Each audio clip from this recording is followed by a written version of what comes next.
nous sommes les seuls à pouvoir gagner face à Valérie Pécresse. Et d'ailleurs, elle est assez fébrile. Je veux dire, les attaques répétées qu'elle fait et les procès absurdes en islamo-gauchisme montrent bien qu'elle a une forme de sérénité apparente qui masque le fait que dans le cadre d'une quadrangulaire, elle peut véritablement être menacée et menacée uniquement par nous. Au stade où nous en sommes, ce que je veux dire, c'est que, évidemment, celles et ceux qui connaissent les formations politiques que nous représentons savent qu'on peut être distingué par nos profils, par nos histoires, par toute une série d'engagements. Mais ce qui compte le plus aujourd'hui, c'est de se rendre compte que nous pouvons converger. Et c'est ça qui est intéressant. C'est que ce qui paraît difficile à l'échelle nationale, en tout cas plus difficile à l'échelle nationale, avec des grands sujets qui semblent clivants entre les gauches et les écologistes, à l'échelle régionale, on voit bien que c'est totalement crédible de se dire qu'au second tour, les listes de Julien Pailloux, d'Audrey Pulvar et la nôtre peuvent faire cause commune, parce qu'au fond, ce qui nous rassemble est fort et qu'il n'y a strictement rien d'insurmontable. Et moi, je le prendrais plutôt dans ce sens-là, c'est-à-dire que je crois que c'est la bonne nouvelle qui peut mobiliser les électeurs, plutôt que de se répéter à 6 semaines, comme, à mon sens, le font un peu trop certaines voix socialistes en ce moment, où j'aimerais bien que tout le monde se rappelle qu'on a une élection, que nous pouvons gagner, que c'est dans 6 semaines, et que ce que nous avons à faire, c'est faire grandir l'espoir dans l'électorat de gauche. Et je veux vraiment tendre cette main à celles et ceux qui nous regardent, qui s'interrogent, et leur dire qu'au contraire, nous avons là une opportunité de battre la droite de Valérie Pécresse, qui est une droite quand même très offensive, qui, je trouve, chaque jour se complaît dans des discours liberticides, profondément réactionnaires. Vous avez peut-être lu son dernière interview au Point, ou peut-être vous ne l'avez pas lu parce que vous ne lisez pas le Point, mais franchement, il faut s'accrocher. C'est d'une très grande violence sociale, c'est d'une très grande réaction. Est-ce que, quand on préside une région, est-ce qu'on peut sortir du capitalisme à l'échelle régionale? Non, déjà sortir du capitalisme dans un seul pays, c'est un vrai sujet, mais alors dans une seule région, c'est un sujet. En revanche, je pense qu'on peut enclencher une bifurcation sociale et écologique. Alors, c'est pas sortir du modèle capitaliste, mais en tout cas favoriser un certain type d'économie et de développement. Et ça, pour moi, c'est pas simplement de l'expérimentation, c'est de donner à voir concrètement et de favoriser concrètement une autre logique économique, sociale, qui est vertueuse sur le plan environnemental. C'est ça que je veux faire. Alors, je pourrais donner 1000 exemples, mais je vais en prendre un qui est peut-être un peu plus complexe à expliquer, mais que je trouve très parlant pour changer de modèle. Vous avez la droite, là en ce moment, les fameuses, les 3 droites, qui proposent globalement, dans la crise, des prêts. En général, on dit, voilà, pour les entreprises qui sont en difficulté, on va leur prêter de l'argent, ou alors qui disent, on va donner 1 000 euros pour les commerces de proximité. Moi, je propose des chèques franciliens. Alors, ces chèques franciliens, c'est des bons d'achat, et vous allez voir la logique comme elle est totalement différente de ce qu'ils proposent. C'est-à-dire qu'on aurait un fonds régional de plusieurs milliards, abondé par la région, mais pas seulement, et comme vous avez des tickets restaurants, vous auriez des chèques franciliens qui permettent d'acheter des choses dans des commerces et des activités fléchées et qui sont abondés. Vous allez chercher un chèque, vous mettez 80 euros et vous avez 100 euros d'achat, mais en contrepartie, vous ne pouvez l'utiliser que dans un commerce socialement utile, dans de l'économie sociale et solidaire, dans des lieux culturels ou sportifs qui nous paraissent correspondre à des besoins véritables et qui sont socialement et écologiquement plus vertueux. Et ça, c'est une manière d'influencer l'économie, de soutenir l'économie sociale et solidaire. Je vais aller en prison pour rien du tout. Dis donc, tu serais pas un petit peu Calimero? Parce que j'ai l'impression que tu portes toute la misère du monde sur tes épaules. Non, mais là c'est un truc. Non, mais tu m'as fait le même numéro non, mais de la là, c'est un première truc garde à de vue. fou, c'est un truc. Alors cette affaire de Viry-Châtillon, elle a été jugée en appel le 18 avril dernier. 5 accusés ont été condamnés et 8 ont été acquittés par la Cour d'assises des mineurs de Paris. Des acquittements qui ont suscité l'indignation des politiques de droite et d'extrême droite. On va y revenir. Aucune indignation en revanche sur le fait que des innocents ont passé entre 1 et 4 ans en détention provisoire. Pascal Pascariello, journaliste à Mediapart, tu es avec nous. Bonjour. Bonjour. C'est toi qui as enquêté sur cette affaire à Mediapart avec Anton Rouget et Antoine Schirer.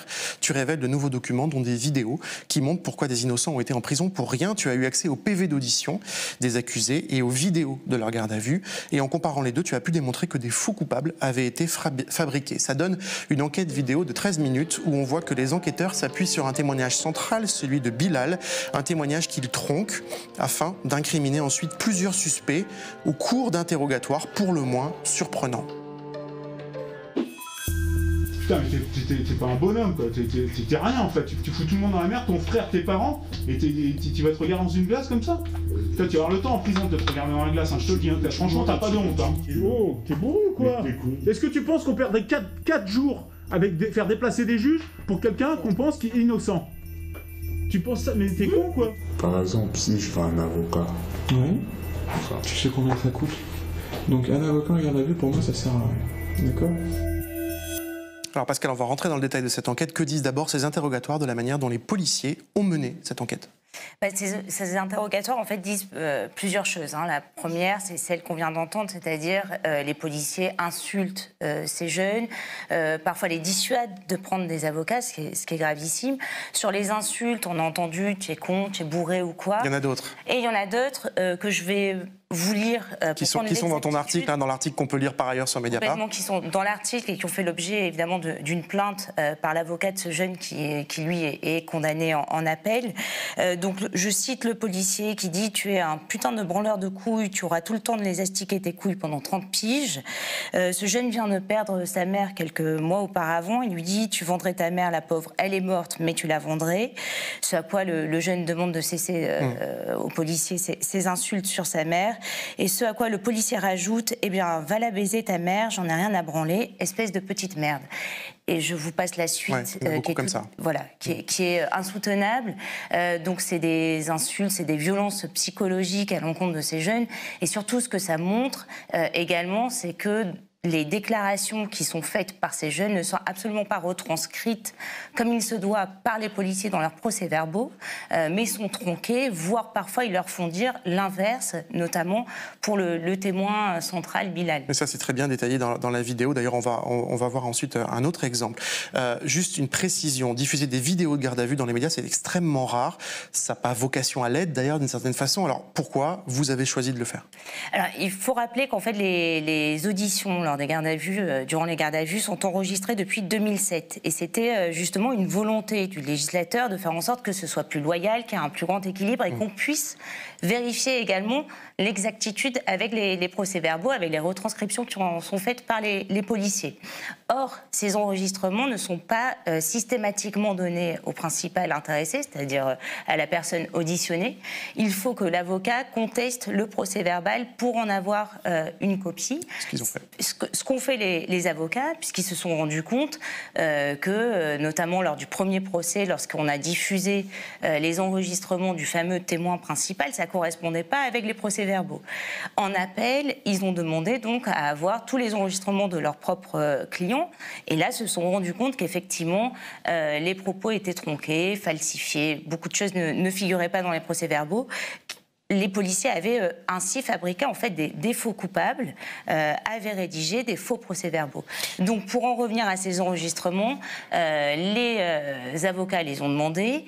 Nous, on a estimé au sein du journal qu'il s'agissait évidemment de documents d'intérêt général et nous les diffusons à la demande des principaux intéressés, donc de deux jeunes qui ont été acquittés, Foued et Dylan, qui nous ont fait la demande pour dire nous on veut que ces documents soient publiés, soient diffusés, afin qu'on puisse enfin montrer ce qu'on a vécu, montrer la réalité de ce qu'on a vécu, puisque quand on entend crier au scandale sur les acquittements, il ne faut pas oublier que ce sont eux également les victimes de cette histoire, hein, outre évidemment les deux policiers, mais ce sont eux les victimes également, puisque, notamment pour Foued, il a fait 4 ans et 3 mois de prison pour rien, et Dylan a fait 18 mois également de prison. Alors, dans ton enquête, tu démontres comment, on en est au cœur de cette vidéo finalement, à partir du témoignage tronqué de Bilal, eh bien, de faux suspects ont été fabriqués, on ne dit pas les mots à la légère, de faux suspects ont été fabriqués.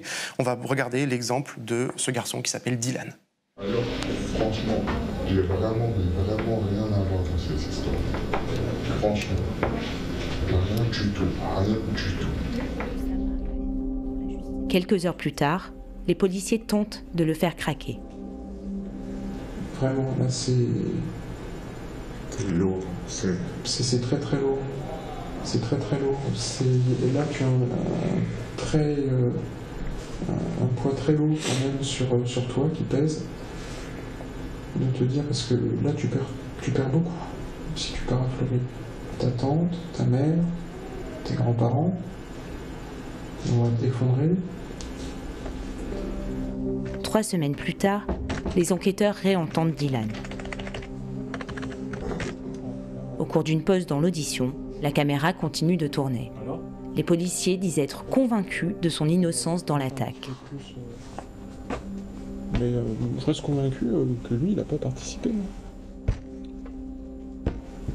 Oh, mais me dire qu'il en sait pas trop... Non, ça par contre c'est faux. Faut lui arracher les verres du nez, c'est...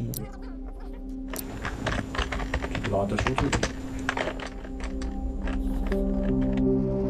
Dylan sera bien rattaché à la procédure et poursuivi pour tentative de meurtre sur des policiers. L'audition reprend quelques minutes plus tard. Je vais aller en prison pour rien du tout. C'est ça que je suis en train de... dis donc, tu serais pas un petit peu Calimero? Parce que j'ai l'impression que tu portes toute la misère du monde sur tes épaules. Non, mais là c'est un truc de Non, mais fou. tu m'as fait le même numéro Non, de mais la là c'est un première truc garde à de vue. fou, c'est un truc. Pascal, Dylan, a fini par être acquitté. Qu'est-ce qui lui est arrivé? Dylan a fait, comme je le disais, 1 an et demi de prison, de détention. Et comme on l'entend, les policiers sont évidemment convaincus de son innocence. Il est innocent et pourtant rattaché à la procédure. Il le rattache à la procédure. Alors comment ils ont fait? Ils ont falsifié les déclarations, notamment d'un mis en cause qui est devenu un témoin. Voilà, ça s'est montré dans la vidéo. Hein. Voilà, pour le rattacher à la procédure. Ce qui est évidemment gravissime. Et on verra d'autres choses dans cette vidéo. Regardez-la vraiment sur Mediapart. On voit notamment un autre accusé, Foued, enfoncé par son propre avocat jusqu'à ce qu'il craque. C'est une scène, elle aussi, assez stupéfiante. Pascal, en 2 mots, est-ce que le patron de la police, est-ce que le ministère de l'Intérieur t'a répondu? Sachant que quand même, cette histoire de Viry-Châtillon, d'abord dramatique, puisque des policiers ont été agressés, qu'elle a été ensuite vraiment commentée par nombre de politiques.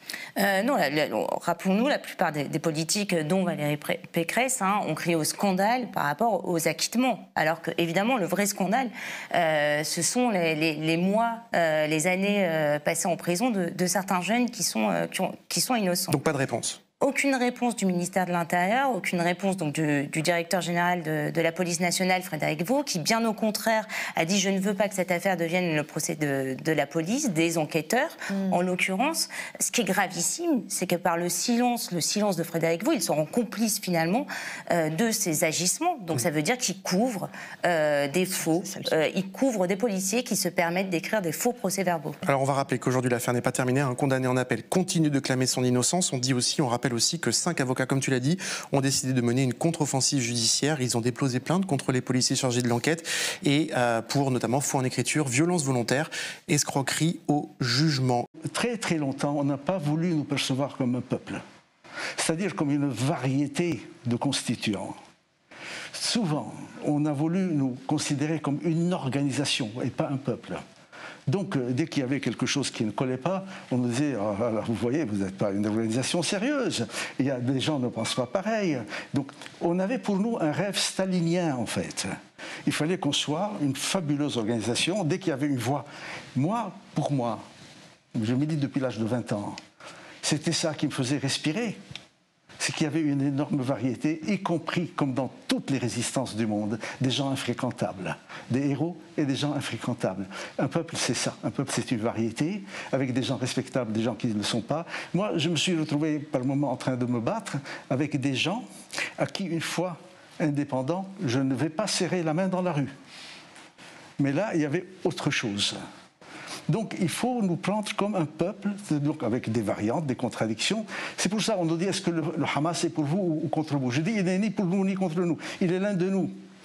Certains vous diront hélas que cette idéologie soit l'une de nous, mais elle est l'une de nous. Arrêtons de nous inventer des histoires, des perceptions très très pures de ce que devrait être un peuple et qui après coup sont très très dangereuses. Parce que si les Palestiniens se mettent à jouer eux à leur pureté de peuple, et surtout qu'ils ont en face une société qui joue, elle, à sa pureté de peuple, vous voyez où est-ce qu'on peut arriver. Donc il faut faire très attention. C'est le seul endroit au monde, et ça c'est un des cancers de la colonisation. C'est quand même un lieu au monde où les occupants se présentent comme persécutés par les occupés. En Palestine, les Israéliens nous écrasent, mais ils sont nos victimes parce que c'est nous qui les persécutons. C'est quand même une espèce de paradoxe assez incroyable, comique s'il n'y avait pas autant de morts. Si vous mettez ensemble les 4 constituantes, un État, une colonisation, et en règle générale, l'occupant est persécuté, quoi qu'il fasse, il est persécuté.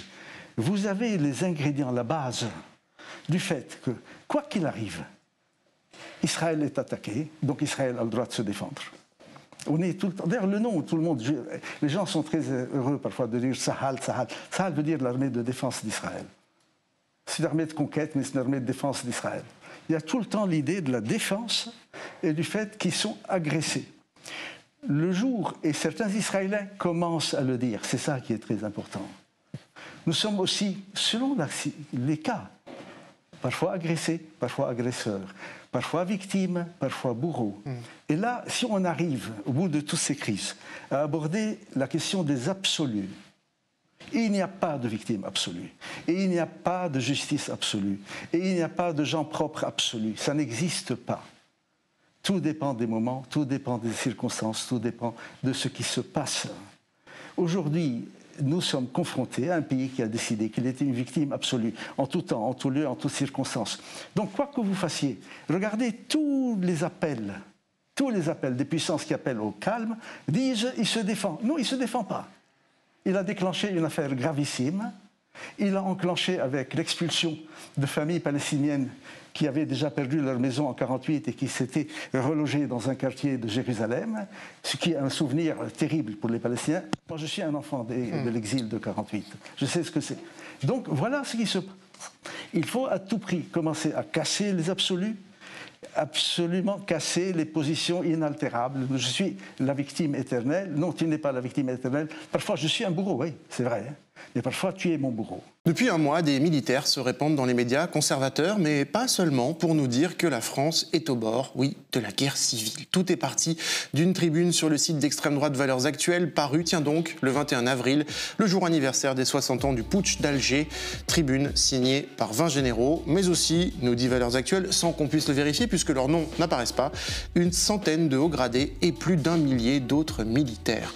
L'heure est grave, nous disent-ils, la France est en péril, plusieurs dangers mortels la menacent. Nous qui, même à la retraite, restons des soldats de France, ne pouvons dans les circonstances actuelles demeurer indifférents au sort de notre beau pays. En fait, les généraux ont surtout des obsessions, le prétendu délitement de la France, répété plusieurs fois, l'islamisme, les hordes de banlieue, les policiers visés comme des boucs émissaires, et le laxisme. Tout ça, ce sont bien sûr des citations, vous le voyez. Marine Le Pen salue bruyamment l'initiative. Jean-Luc Mélenchon, lui, dénonce les factieux. Et cette tribune va vite faire les gros titres des médias.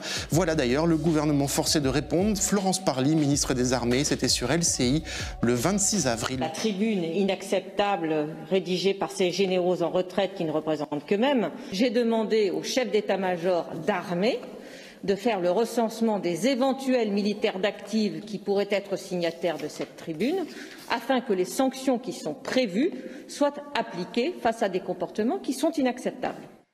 En réalité, un beau coup politique de l'extrême droite, comme le prouve le pédigré des signataires. Comme le révèle alors Mediapart, 3 d'entre eux, au moins, ont des liens directs avec le RN. Parmi eux, le général François Gobert, membre du Front National depuis 2012, un ancien candidat aux législatives pour le parti de Marine Le Pen. On voit son affiche aujourd'hui, élu régional RN en Occitanie. Ou encore le général de Richouft, investi par le RN aux élections municipales. Et puis, il y a aussi une figure de la fachosphère, l'ancien général Christian Piquemal, radié de l'armée pour son activisme d'extrême droite, proche du théoricien du grand replacement Renaud Camus. Et puis surtout l'instigateur de cette tribune, Jean-Pierre Favre-Bernardac, qui a un temps dirigé le service d'ordre du Front National. Favre-Bernardac avait annoncé d'ailleurs la parution de la tribune sur Sud Radio dès le 19 avril au micro d'André Berkoff. Voici la France effrayante qu'il dépeint au micro de Berkoff, un animateur fan, disons-le, de Donald Trump. Je ne dirais pas le mot guerre civile, mais c'est pas loin. Le mot essentiel, c'est la peur.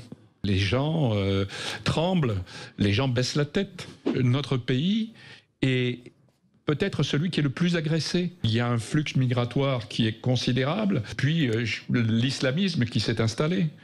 Et vous remarquerez cette phrase où Bernard Dac sous-entend avec un petit sourire que les signataires sont prêts à des actions plus musclées. Si on ne nous répond pas, on aura compris que ça n'intéresse pas à ce moment-là le président de la République.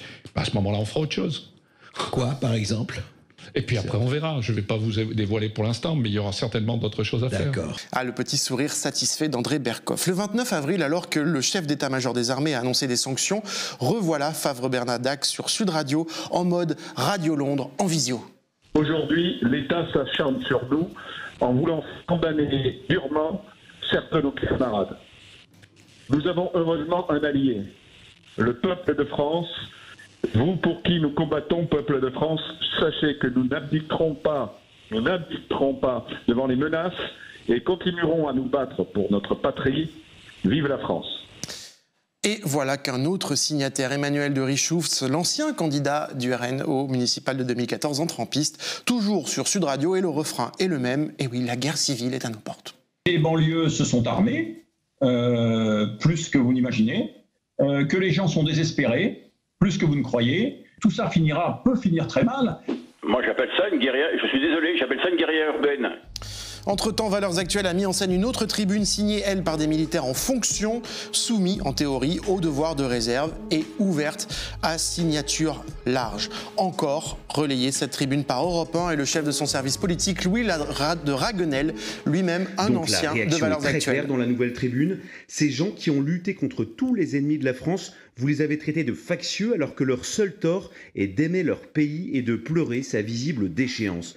Nouvelle salve, le directeur adjoint de la rédaction de Valeurs Actuelles passe chez Hanouna et le concert des militaires en colère qui défilent sur les plateaux s'agrandit. Voici par exemple le capitaine de gendarmerie Hervé Moreau, sanctionné par sa hiérarchie, il cultive des ambitions politiques et CNews le présente comme un héros. Et à la une, un témoignage exclusif dans un instant, celui d'un militaire d'Active qui a signé la deuxième tribune publiée hier et qui parle pour la première fois. Et à nouveau, il martèle, les mêmes obsessions. Nous sommes parfaitement écœurés par l'incurie de cette justice, par ces magistrats qui ne se remettent jamais en cause. Assez. Aujourd'hui, c'est une France de la violence, c'est une France de l'irrespect, c'est une France du désordre, du chaos, et rien ne change. Il y a des quartiers qui ont été perdus, abandonnés, où les unités de police ont affaire à toujours la masse des lâches, puisqu'ils ne sont courageux qu'en nombre, ces gens-là. On dit, cette déchéance, nous l'avons vu dans bien des pays en crise, elle précède l'effondrement, elle annonce le chaos et la violence. Avec ça, vous êtes d'accord? Elle annonce possiblement le chaos si nous ne faisons rien, si nous demeurons dans l'immobilisme. Oui, maintenant, les Français demandent de l'action, demandent du changement. Alors l'action, c'est quoi? Qu'est-ce qu'on fait? Qu'est-ce qu'on fait? C'est faire en sorte que les magistrats, enfin, nous permettent d'être débarrassés. Mais la justice est indépendante. Oui, vous avez bien entendu, les nuisibles. Récemment, une tribune de 93 policiers, une autre tribune a elle aussi circulé, elle aussi révélée par Europe 1 d'ailleurs, avec les mêmes mots, guerre civile, appel au sursaut national et la même critique lancinante de la justice. À longueur de journée donc, la rhétorique du putsch et tous les mots de l'extrême droite qui se retrouvent déversés sur les écrans et les ondes.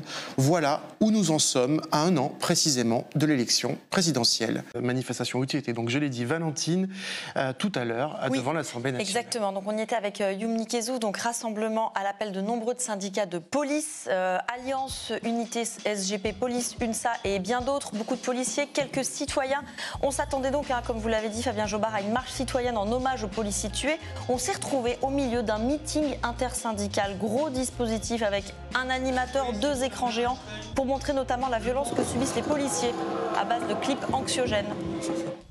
On a alterné entre une ambiance de concert de rock avec des artistes annoncés comme des trophées. Je vous demande d'accueillir dignement Monsieur Gérard Lanvin.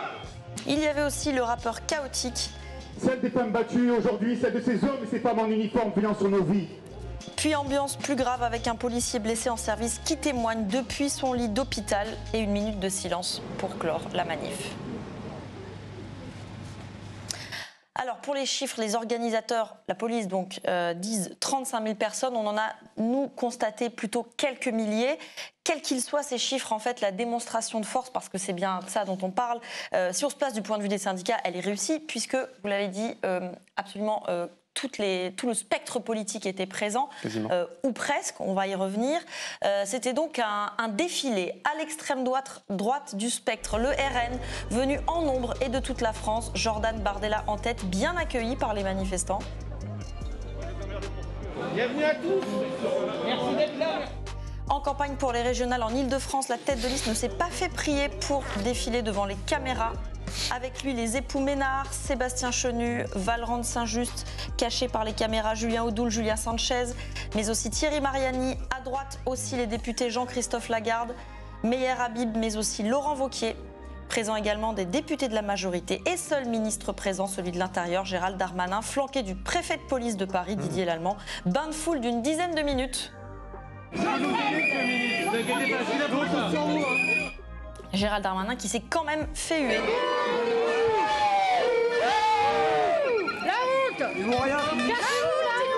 Moins au centre de l'intérêt des manifestants, la gauche qui était là aussi, les socialistes, Anne Hidalgo et Olivier Faure. Mais je conçois que ce qu'ils vivent est très difficile et qu'il y a une réponse à leur apporter, notamment dans une meilleure collaboration entre la police, la justice et les services pénitentiaires. Est-ce que venir à une manifestation comme ça, à quelques mois ou semaines d'échéance électorale, c'est pas de la récupération politique ? Je ne sais pas qui récupère, parce qu'en fait tout le monde est là, donc c'est difficile de dire qu'il y a une récupération. C'est simplement le fait que parfois... Tout le monde n'est pas là. Presque tout le monde est là, en fait, et donc ça, je ne sais pas qui récupérerait si quelqu'un devait récupérer. Ça veut surtout dire que parfois, il est nécessaire que la nation se retrouve sur quelques grands sujets. Et la police républicaine, c'est un sujet qui doit nous lier. Sans son écharpe d'eurodéputé, plus à l'écart, mais quand même là, malgré les réticences de son parti, Yannick Jadot, le seul candidat à la primaire écolo présent. Moi, je ne suis pas d'accord avec les revendications de l'intersyndicale qui pointent du doigt la justice alors qu'elle a besoin d'être soutenue. Elle a besoin les magistrats sont comme les policiers, ils ont besoin d'être respectés, d'être soutenus, d'être plus nombreux. Mais encore une fois, quand l'ensemble des forces syndicales sont présentes, même si je ne suis pas d'accord, je pense que ma place, c'est de les écouter. Ma responsabilité, c'est de les écouter. La police et les policiers appellent à l'aide et que je ne veux pas que les seuls qui répondent à cet appel à l'aide, que ce soit le Rassemblement national, que ce soit les gesticulations du gouvernement ou les manipulations de l'extrême droite. Donc, seul un parti était absent d'un bloc, la France Insoumise. Jean-Luc Mélenchon a expliqué pourquoi dans un post Facebook. Nous refusons de participer à l'instrumentalisation politique de celles et ceux qui, fonctionnaires de la police nationale ou militaires de la gendarmerie nationale, sont morts lâchement assassinés par des criminels, explique-t-il sur Facebook. La mobilisation policière du 19 mai n'est nullement une marche d'hommage aux policiers assassinés. C'est une manifestation pour un cahier de revendications corporatives. Car sur le fond, une des principales revendications, c'est la peine minimale obligatoire proposée par le syndicat Alliance pour tous ceux et celles qui agressent des forces de l'ordre. Ça ressemble aux peines planchées de l'époque Sarkozy, mais un cran au-dessus avec cette notion d'obligatoire, vous allez peut-être nous expliquer, nous on n'y comprend pas grand-chose, qui pourrait donc contraindre les juges à appliquer cette fameuse peine minimale. Cette revendication d'ailleurs ne fait pas l'unanimité chez les policiers qu'on a interrogés. Est-ce que vous êtes pour la peine minimale obligatoire ? Ça mérite réflexion, oui. Il faut des peines plus dures pour les délinquants et pas que des individus qu'on arrête et qui ressortent une vingtaine de fois. Quand on contrôle, y a plus de... ils n'ont plus de peur. Moi, je trouve que c'est une bonne chose. Après, on sait que la justice, elle est aussi un peu débordée, donc il faudrait peut-être simplifier les peines. Mais effectivement, moi, je trouve que c'est une très bonne idée. Pour, mais je crois qu'elle existe déjà. Enfin, il y a déjà des peines qui ne sont pas appliquées. Voilà, maintenant, ça, c'est pas notre travail. Est-ce que vous êtes pour la peine minimale obligatoire ? Ça, c'est une question compliquée. C'est pourtant le mot d'ordre de cette manif. Oui, non, mais je sais bien. Oui. Oui, non, vous n'êtes pas sûr. Non, je suis pas sûr. En revanche, ils ont tous l'impression que l'ordre n'est pas respecté et que ça va mal. Il n'y a pas un jour où il n'y a pas un policier qui ne se fait pas agresser, qui ne se fait pas rouler dessus par un véhicule. Nous, de notre côté, dans notre département, c'est arrivé encore hier matin, vous voyez. Moi, je suis l'épouse d'un policier à la retraite. Et pendant toute l'activité de mon mari, je vous assure, il n'y a pas un jour où je n'ai pas pensé est-ce que quelqu'un aujourd'hui ne va pas toquer à ma porte en disant votre mari est mort ? On n'a pas assez de moyens, pas assez d'effectifs surtout. On travaille dangereusement quand même. On n'est pas assez pour intervenir. Le problème, c'est que maintenant, nous sommes exposés aussi à titre personnel. Moi, mes enfants, ils disent pas que papa il est policier. On sent le délitement, on sent que Il y a un problème d'autorité. Pourquoi vous êtes là aujourd'hui? Pour manifester contre tout ce qui se passe dans la police, le laxisme gouvernemental et puis du coup tout ce qui s'en ressent sur la police, les agressions, les caillassages, tout ça quoi. C'est quoi le laxisme? Le laxisme, c'est la non-réaction plutôt face à tout ça. Et vous avez ce sentiment-là, mais est-ce que vous êtes sûr que ça correspond à la réalité? Bien sûr. Bien sûr, on le voit tous les jours, les policiers qui sont tués, les policiers qui se font caillasser dans les cités, il y a des zones en France, c'est du non-droit. Alors ce qu'on entend là, ce n'est pas nouveau, des manifs de policiers avec ce genre de revendications, il y en a eu souvent. L'année dernière, par exemple, des policiers avaient organisé plusieurs rassemblements nocturnes devant des lieux symboliques comme le Bataclan ou l'Arc de Triomphe où ils avaient déposé leurs menottes.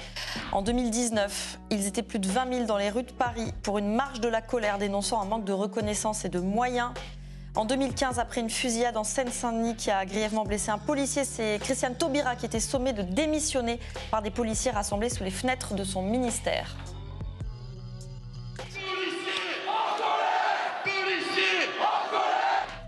Il dénonce une justice laxiste. 30 ans plus tôt, même critique contre un autre ministre de la Justice, Robert Badinter, après une cérémonie d'hommage à 2 policiers tués par le groupe d'extrême gauche Action Directe. 2000 policiers manifestent place Vendôme.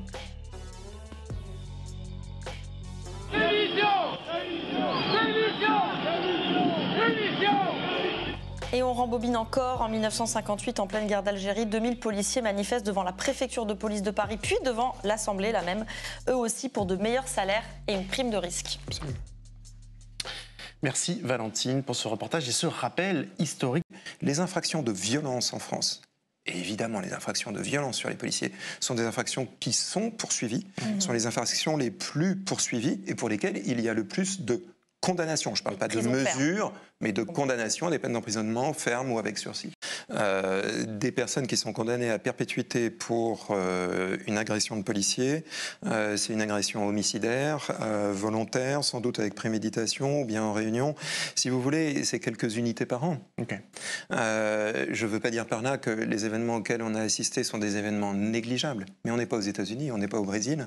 En réalité, la violence mortelle sur les policiers, elle se compte dans un ordre de grandeur qui est de l'ordre encore de l'unité. Une dizaine, peut-être une douzaine par an.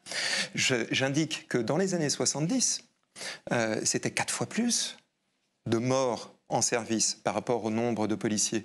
4 fois plus, parce qu'à l'époque, la délinquance, c'était une délinquance qui s'exerçait à l'arme à feu, puisque la délinquance, la forme essentielle de la délinquance, c'était le braquage. Donc on tirait, et les policiers, effectivement, étaient 4 fois plus nombreux, en proportion de leur nombre dans la police, à mourir sous les balles des délinquants. Il y a une crispation très spécifiquement française autour de la laïcité, des conceptions différentes de la laïcité qui s'affrontent, et une vraie polarisation autour de la place de l'islam dans la société française. C'est pas seulement l'islamisme, parce que tout le monde est d'accord pour condamner les attentats djihadistes. Le problème, c'est la place de l'islam, l'image de l'islam sur lequel il y a l'ombre du terrorisme et du fondamentalisme. Donc c'est ça le malaise. Mais ça conduit à une attitude qui est irrationnelle. Ils se battent contre des moulins à vent. L'islamo-gauchisme, c'était un concept qui a été forgé par Pierre-André Taguieff, avec qui j'échange très librement, sans anathème. Il l'avait forgé en 2000, au moment de la seconde intifada, dans un contexte très particulier, où il montrait des convergences idéologiques autour de la cause palestinienne entre des islamistes et des petits groupuscules d'extrême gauche. Aujourd'hui, sous la bouche de notre ministre de tutelle, Frédérique Vidal, on voit voisiner antiracisme, féminisme, décolonialisme, intersectionnalisme. Ça n'a plus aucun sens. C'est devenu un fourre-tout idéologique. Et le vrai problème, il faut se battre contre les choses qui comptent. Il y a 2 choses contre lesquelles il faut se battre. Contre le terrorisme, contre les réseaux djihadistes, contre ce qui se passe sur les réseaux sociaux. C'est pas à l'université française qu'on apprend à devenir terroriste. À l'université française, on apprend à déconstruire les idéologies et à essayer d'abandonner une posture militante pour essayer de comprendre ce qui se passe. Et la deuxième chose pour laquelle il faut vraiment se battre, c'est contre les préjugés, parce que ça pourrit la vie de tout le monde.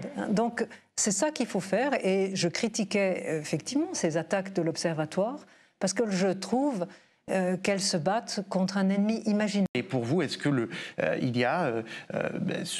Front National est en très bonne posture par rapport à l'élection présidentielle qui arrive ?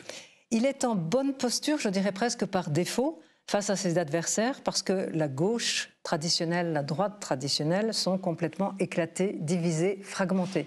Donc c'est un paysage politique qui est de plus en plus incertain. Oui. Et c'est cela qui profite à Marine Le Pen.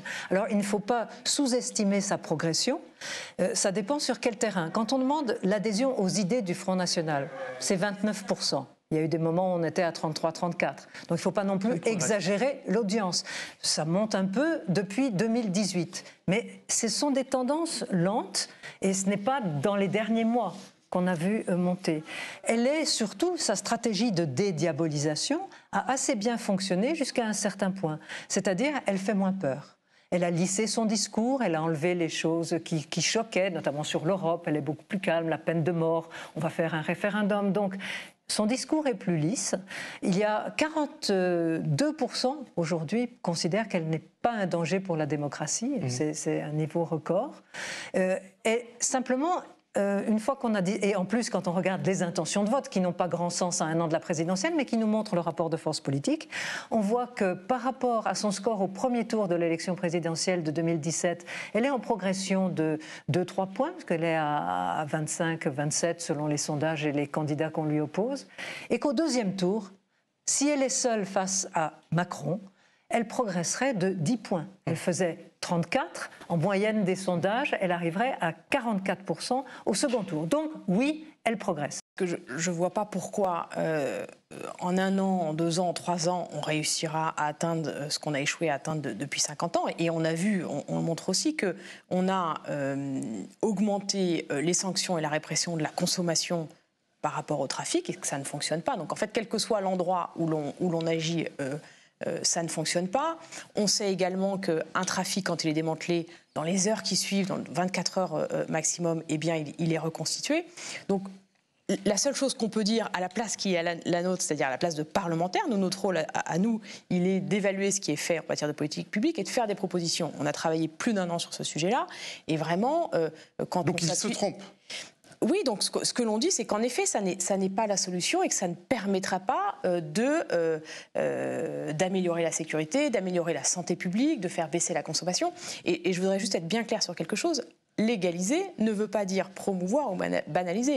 Alors, ce qu'on propose, c'est de créer un modèle français et qui soit un intermédiaire entre un modèle trop régulé comme l'Uruguay, avec un monopole public, où là, on voit que finalement, la réglementation, le niveau de taxation décourage l'entreprise privée. Et donc, on a une offre légale qui ne parvient pas à concurrencer l'offre du marché noir et donc qui ne parvient pas à assécher le marché noir. Et donc, on a encore de la criminalité. On a un autre extrême qui est celui d'un certain nombre d'États américains.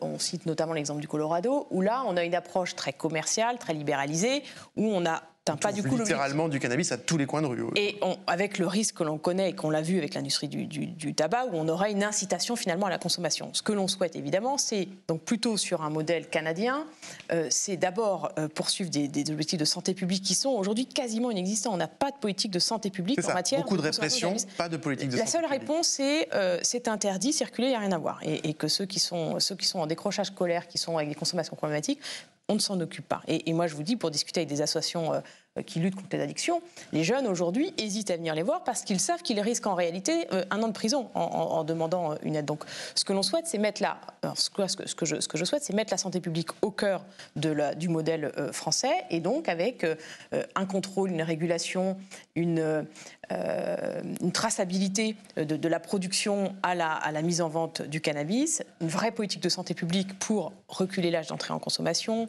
faire baisser la consommation des jeunes, et puis avoir des substances qui soient moins dangereuses que ce qu'on trouve aujourd'hui dans le marché noir, avec du cannabis de synthèse, avec du cannabis très dosé en THC, avec de la résine coupée à d'autres substances. Et donc, c'est finalement améliorer la santé et la sécurité avec une présence de l'État, mais qui ne soit pas trop importante. Eh bien, parce que, comme on le dit dans ce rapport, la prohibition qu'on a mise en place il y a maintenant 50 ans ne fonctionne pas. Pourquoi ? Eh bien, parce que les Français sont les plus gros consommateurs d'Europe que cette consommation continue à augmenter. 5 millions de consommateurs, selon l'Observatoire français des drogues et toxicomanie. On a presque 1 million de consommateurs quotidiens qui consomment tous les jours, 4 à 5 millions occasionnels, et près d'un Français sur 2 qui dit avoir déjà expérimenté le cannabis. Donc on voit qu'on a une politique publique parmi les plus répressives. On a des peines de prison qui sont prévues pour la consommation de cannabis. Et malgré ça, on voit bien qu'on est en haut du podium sur la consommation, que ça continue d'augmenter et que surtout, on a des jeunes qui consomment beaucoup, puisqu'on a un taux de consommation chez les jeunes 2 fois plus important que la moyenne européenne. Et pourquoi vous dites dans ce contexte, alors justement, il faut légaliser? Parce que tout le discours est de dire, y compris dans le gouvernement, on va y revenir, tout le discours est de dire, au contraire, plus la consommation augmente, plus ça augmente les trafics, plus ça augmente la violence. C'est tout le discours actuellement qu'on entend beaucoup. Et donc, justement, il faut être encore plus répressif. Bien.